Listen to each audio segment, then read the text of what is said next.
Nice.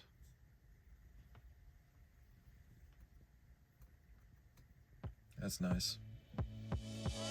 In this video, I'm going to be going over how to convert your E82 1 Series with the CIC iDrive system over to the F Series style with a touchscreen and Apple CarPlay. And there are a couple videos out there on installing these head units, but I hadn't seen one with the iDrive, so I hope that this is helpful for anybody that has the iDrive and wanted to compare apples to apples. So just to go over what I ordered, I decided to be the sacrificial lamb for everybody because I know that we all want Apple CarPlay, but Apple CarPlay is kind of an expensive mod to be doing to a 12-year-old car. You know, you can buy these CarPlay units off of Beamer Tech or Vehicle Virals for like $600 or $700, and I just was really having a hard time wanting to invest that much money. So I ended up doing some research and looking on AliExpress because I realized that these units that you can buy from these reputable brands or these reputable websites are exactly the same as the ones that you can order on AliExpress. Just the ones on AliExpress are like half as expensive. So what I ended up ordering is this 12.3 inch, so pretty massive, touchscreen display. It's for the CIC unit, and it's running on Android 12 or 13, I think. This is a 6 gig of RAM, 128 gig of memory unit. And I also got it with this backup camera. This is what you should expect to see. It's pretty much standard across the board. What you get your mount, you get your screen, you get some cords, you get some free tools, and usually there's no installation instructions at all, but really it is truly plug and play. Should be really simple and straightforward. So if you're worried about doing this yourself, don't be. You can definitely do it by yourself, just by watching this video, maybe a couple others, and just make sure you give yourself some time. You know, you don't want to have your car completely ripped apart and then all of a sudden you got to go to work or whatever. So I'd say block out, you know, a solid afternoon, like maybe 4 hours or so, to really give yourself enough time to get it completely buttoned up, because there are a few things that are a little bit time consuming and require some disassemble of the interior. All right, so to start with, I'm gonna be going ahead and unplugging the battery. So go ahead and hop in your trunk and unplug your battery. So I'm gonna do that real quick. So I have some of these tools myself, but I figured for the sake of the video, I'm gonna be using these tools just so you can compare apples to apples with what you end up getting. So we're gonna start by pulling off this guy. There we go. So yeah, just start with one side and then the rest of it comes out pretty easily. And then we've got these two clips. So take these off, you just compress that and then slide that over, press that, slide that over, pull those out, go ahead and pull this guy out.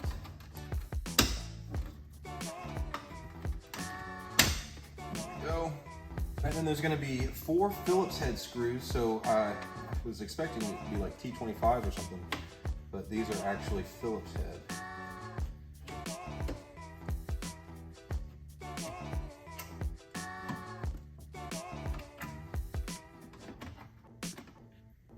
Now this is going to come all the way out.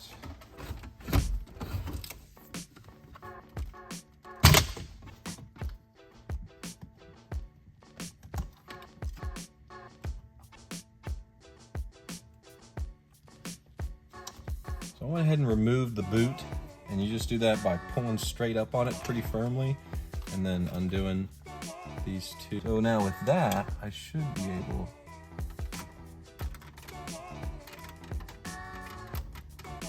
to more easily access some of these things since mine is pretty tight. All right, so I think it'd be easier for me to just show you how these work. So this one, pretty simple. You just pinch that in, and that moves that little tab out of the way. Same with this guy. With these, they're a little bit different. There's 3 with this style. So it's got this white piece.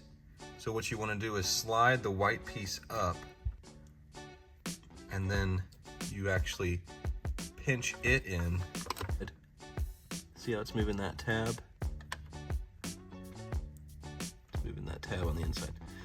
So that's how that one works. And then the big one, you just pull that lever up and it comes out pretty easy. So that's how that works. Whoop.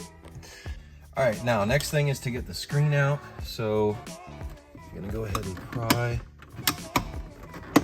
this guy. Once you get the top off, you can get the rest of it pretty easily. And then here we've got two T20 screws. Since there's no videos out there already where somebody actually replaces the iDrive screen, I've seen one where they had a little storage box. I saw one where they had, they just cut a hole. I haven't seen one where they, or I also saw one that had a CCC screen, so not CIC. So since I haven't actually seen anybody take the screen off, y'all are gonna be learning at the same time and I'm learning. If it just comes right on out. Let's get that. Whoop. Yep, comes right on out. All right, now. All right, y'all, I'm gonna be honest. I spent a half hour just trying to get this freaking screen out of there. So this shell here is 2 pieces, and on the inside of each side of these is this little tab, that guy right there, and it fits in to that hole. So what you need to do, use a pick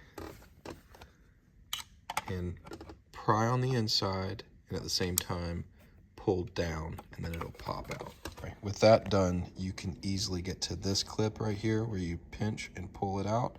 And this guy, and this guy just had a little pinch and pull on the top.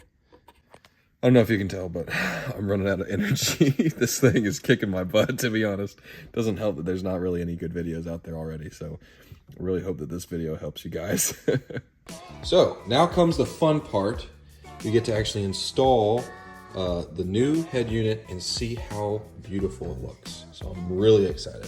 So I'm gonna start out with this wiring harness right here.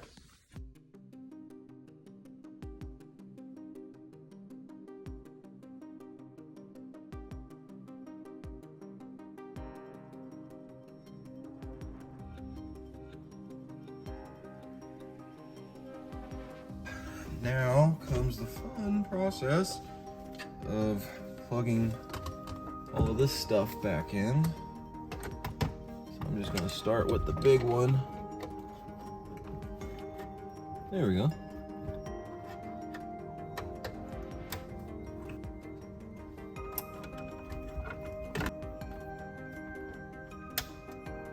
Blue,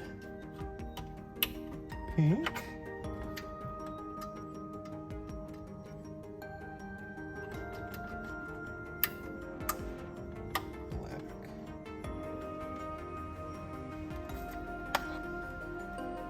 got this blue thing that plugs in right there. All USB cables. They're gonna plug in right there. This Wi-Fi antenna is going to screw on. The new bezel also came these clips. Need to go ahead and throw on.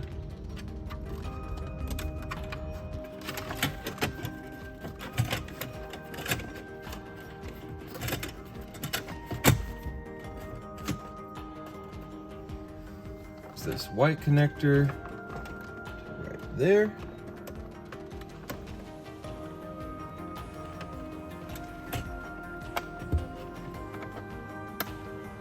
And the purple one plugs in right there. In order to get aux in these cars, you have to run a physical aux cable to and from the aux port, which is a little annoying, but it is what it is. Aux in right here. So basically, what that's doing is your phone is connecting to this screen with Bluetooth, and then with the cord, it's sending the sound to the actual car. So I'm gonna connect the battery and fire it up, see how it goes.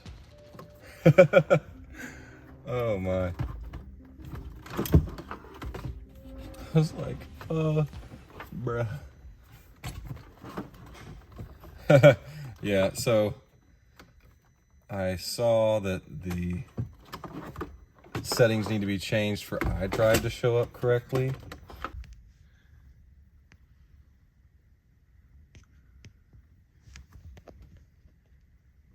Time to wire the mic up.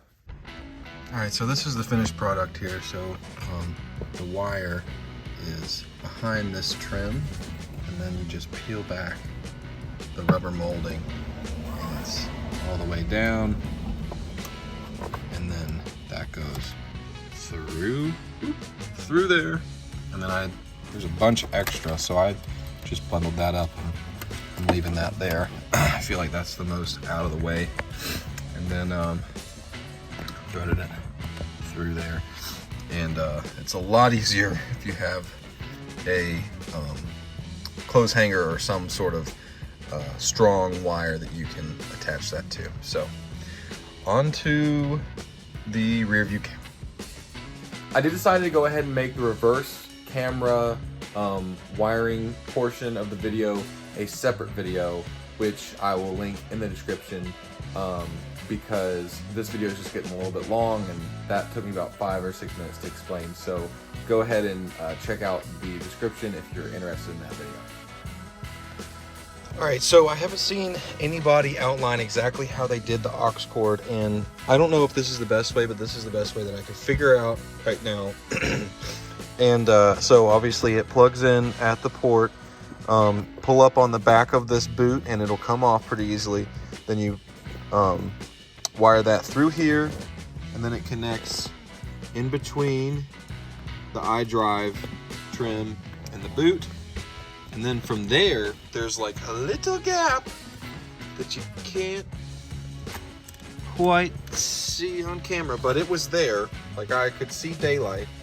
So I fed it through there, and then it came out the other side of this trim. And so then I ran it along underneath here, and then it has to overlap here because just the way that this trim works, it just doesn't work that way. Also, the cable that they gave me wasn't quite long enough to have like a bunch of slacks, so I could see possibly going back and putting another cable that's longer. I don't want to do that though. So if you can look through there, you can see some daylight. So I fed it through here, through there, and then there's a little gap right in here that you can grab, and then go ahead and connect it up. So that was the best way that I could come up with, and now that's the only overlap, and that's the only overlap that I have. So not fantastic. I would prefer there to be none, but pretty decent at least.